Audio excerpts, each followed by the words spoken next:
everyone, it's Pixelade here, and welcome back to the channel, or welcome if you're new. So I've covered the EA buyout pretty extensively at this point. We've talked about the deal itself, the creators leaving the EA Creator Network. There have been several waves of that, and also the general concerns around what this means for the community. But a New York Times investigation dropped on November 19th that puts a lot of those concerns into sharper focus. The report reveals that the Saudi Public Investment Fund, the main buyer in this deal, is facing very serious financial pressure. Now, what I want to do with this video is look at the bigger picture. We're going to go through what the Times found, but more importantly, we're going to connect it to the PIF's track record with their other gaming investments and what that could mean for the future of monetization in the Sims franchise. Because, well, when you put all those little puzzle pieces together, we have a not so pretty picture with what will be, in my opinion, a very bleak future. So for anyone who needs a refresher, here's the TLDR version. Back in September, EA announced that they're going private in a $55 billion deal. The buyers are PIF, Silver Lake Partners, and Jared Kushner's Affinity Partners. So PIF already owned about 9.9% of EA already, roughly $5.2 billion in worth, and now they're rolling that over to become the majority owner. The deal includes about $36 billion in equity from the buyers and $20 billion in debt financing from JP Morgan Chase. That $20 billion debt number is important, and we will come back to it. So the whole thing is expected to close around June of 2026, pending regulatory approval. So enough of what I've already talked about a million times. Here's what's new. The New York Times published an investigation based on 11 sources, including current PIF employees, board members, and investors. It's looking pretty rough. PIF's profits dropped 60% year over year. Their showcase projects aren't doing well either. The value of their giga projects like NEOM declined 12% during 2024, representing an $8 billion write-down. 6 separate sources told the Times that PIF representatives have communicated to international investors that the fund is, quote, unable to allocate any more money for the foreseeable future. They've ordered spending cuts of 20 to 60% across more than 100 portfolio companies. The underlying issue is oil prices. The kingdom is running a projected $27 billion budget deficit for 2025, and Aramco dividends that directly fund PIF were cut by approximately $40 billion. Now, the Times report didn't specifically list gaming investments among PIF's distressed projects, but when you have spending cuts across 100 plus companies and liquidity constraints this significant, that pressure flows downhill to everything they own, which will be, as of next year, Electronic Arts, which will most likely affect The Sims. Speaking of watching your wallet, if you're looking to stretch your gaming budget right now, today is the perfect day for it. It is Black Friday, and this video is sponsored by Instant Gaming's Black Friday sale. They've got over 100 games at their lowest prices across PC, PlayStation, Nintendo Switch, and Xbox. Arc Raiders is 35% off on Steam. Pokemon Legends is 40% off. Football Manager 2025 is down to €29.99 from €50, and new deals are unlocking every single day through December 1st. Now, the thing that makes this different from other sales is their cart refund giveaway. So every hour for the entire 4 days, one person's entire shopping cart gets refunded completely free. So that's 96 chances to get your games for nothing. Winners will be announced on their Discord, so you can follow along to see if you won. My affiliate links are down in the description. Now back to why that $20 billion debt number matters for Sims players. Well, industry analysts have been pretty vocal about what that means. Matt Piscatella, a veteran games market analyst, called it a shockingly large number to have to service. Michael Futter, founder of F2 Consultancy, was more direct. He said he doesn't know how EA is going to service this debt without significant layoffs, studio closures, and possibly IP sell-offs. Serkan Toto of Canton Games predicts an even even stronger focus on evergreen IPs, blockbusters, and live services at the expense of riskier projects and new ideas and innovation. NYU professor Joost van Drunen expects EA to split into sports and non-sports divisions, with layoffs and restructuring described as inevitable. Now, if you want to know what might be coming for EA, definitely take a look at what PIF already owns through Savvy Games Group. The clearest example is Scopely, which they acquired for $4.9 billion in April of 2023. So Scopely runs some of the mobile game's most aggressively monetized titles. You're probably going to recognize them if you don't already play them. You have probably seen many ads for them. Monopoly Go, which generated over $3 billion in its first year, becoming the fastest mobile game to reach both the $1 billion and $2 billion milestone. Industry analysts describe the game as 100% IAP focused, with strategically placed purchase prompts designed to trigger specific behaviors by appearing to opportune moments and taking advantage of the player's emotional state.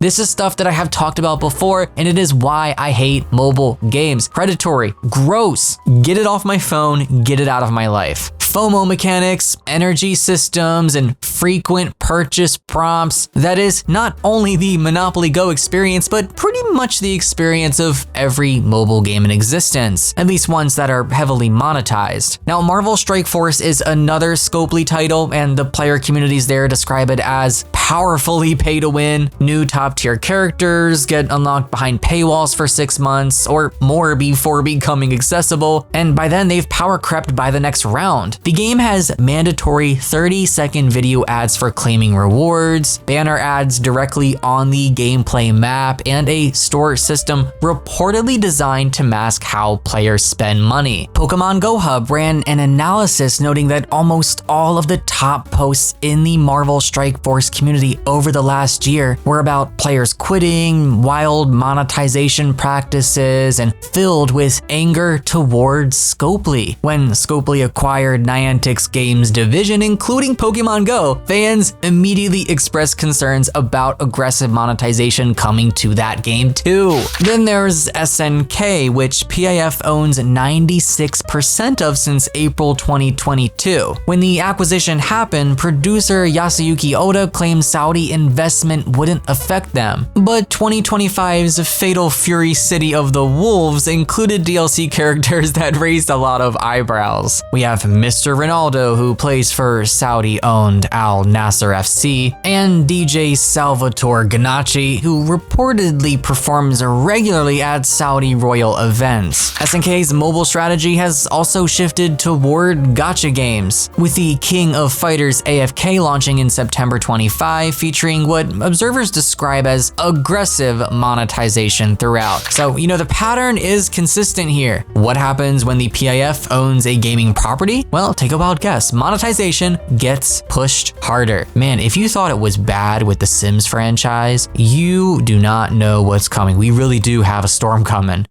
So EA's current model already leans heavily on recurring revenue. About 73% of their net bookings come from live services. CEO Andrew Wilson has said publicly that players are rapidly shifting to live services and open world games with massive communities. The Sims fits that model perfectly. I mean, look at what's being developed. Project Renee also seems to fit that too. Now, in terms of The Sims 4, the base game went free to play in October of 2022, but the complete DLC catalog costs somewhere between $1,200 and $1,500 US. So that includes expansion packs, game packs, stuff packs, and kits. The franchise has already shown signs of pushing monetization even harder. Remember that February 2024 update that added a pulsating packs you may like button in the UI? That sparked a lot of player backlash. The Sims mobile games, Free Play, and The Sims Mobile already use aggressive patience testing mechanics, including energy systems and dual currencies,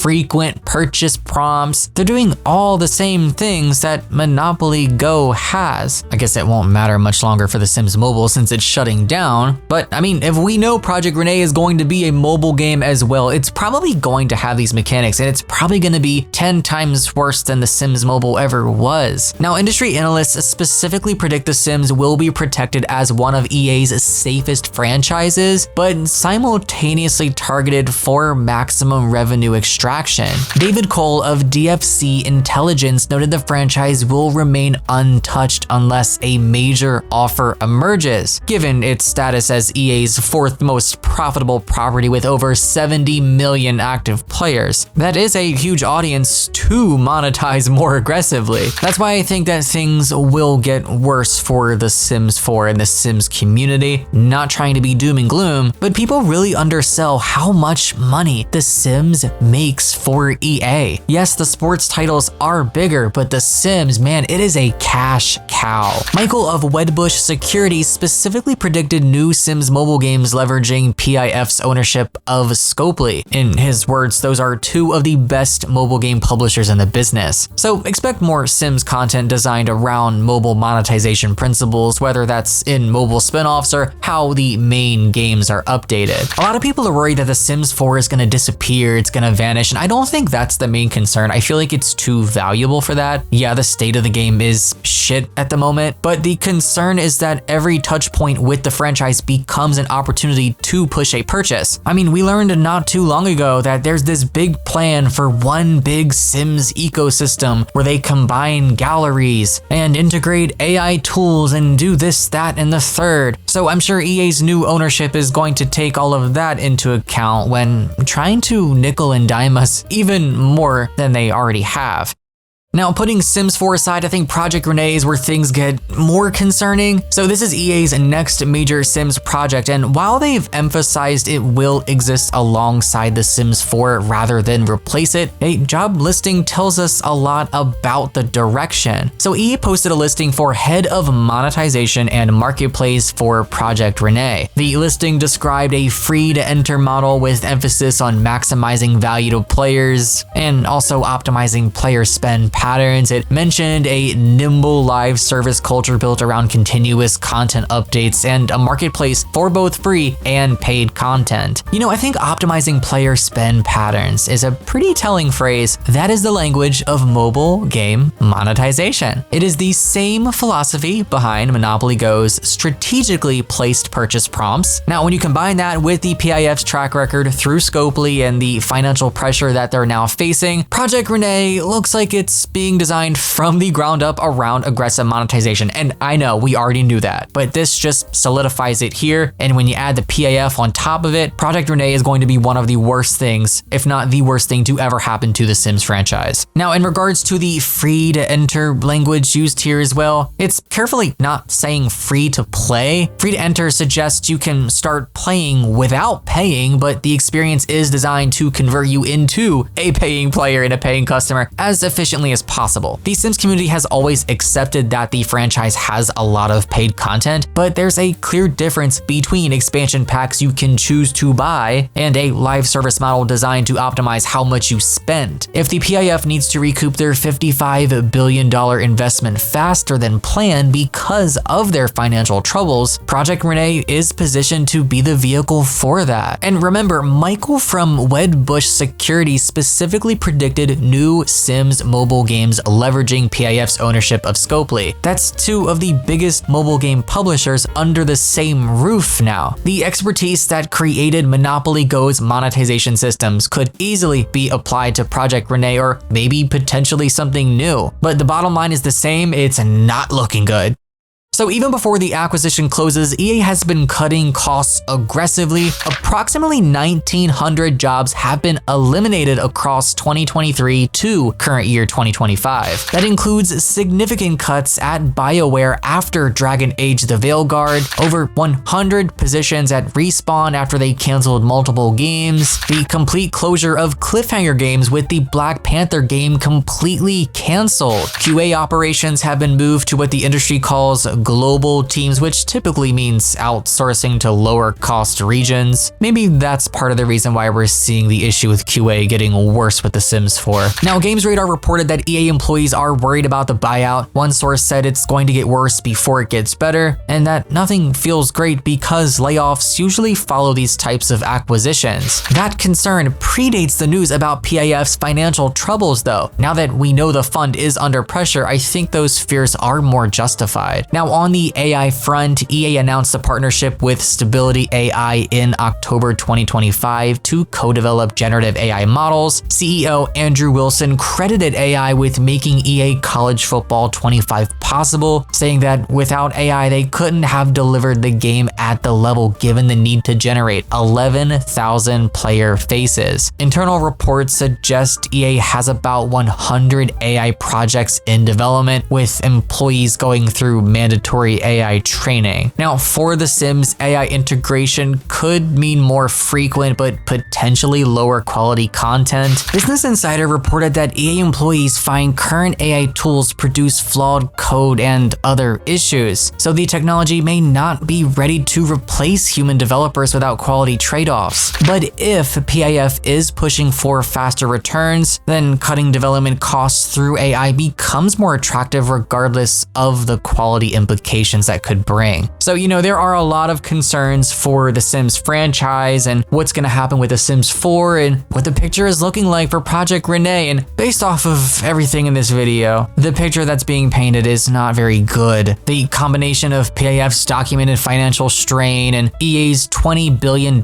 debt burden, the monetization track record across PAF's gaming portfolio really do all point in the same direction. The Sims is way too profitable to shut down or sell, but players should probably expect the franchise to be pushed harder for revenue. So we will likely see more frequent content releases and kits. Unfortunately, all of this will be optimized for purchase conversion and mobile style mechanics for Project Renee. We are definitely going to be seeing AI assisted content production that prioritizes volume over anything else. I mean, Andrew Wilson stands behind that, and we've kind of known that for a while even before the buyout. So these are patterns we're likely to see. So if you've been on the fence about future Sims purchases, this is probably worth factoring into your thinking and decision making, even though I have told you guys, please do not buy the packs. I mean, the state of the game itself is reason enough to not buy the packs, but with this buyout, do not buy Sims related stuff. God, with Anadius gone, this really does suck though. Definitely drop all of your thoughts in the comments below. Are you concerned about where this is heading, or do you think the doom and gloom is a little overblown? There are still a lot of people supporting EA after the news of the buyout, which is extremely disappointing. Well, the buyout hasn't happened yet, so I'm gonna keep buying packs and giving them money. Yeah, we know who you are. Your true colors shine bright. You can miss me with that. But that aside, thank you all so much for watching. If you enjoyed this video, found it entertaining or informative, give it a thumbs up. Make sure you're subscribed. YouTube implemented a new feature where I can only have people who have been subscribed for over an hour to leave a comment. And I'm hoping that stops the freaking bot issue, or at least helps with it. So make sure you're subscribed and leave a comment. Thanks for watching, guys. And as always, happy life simming and happy Black Friday.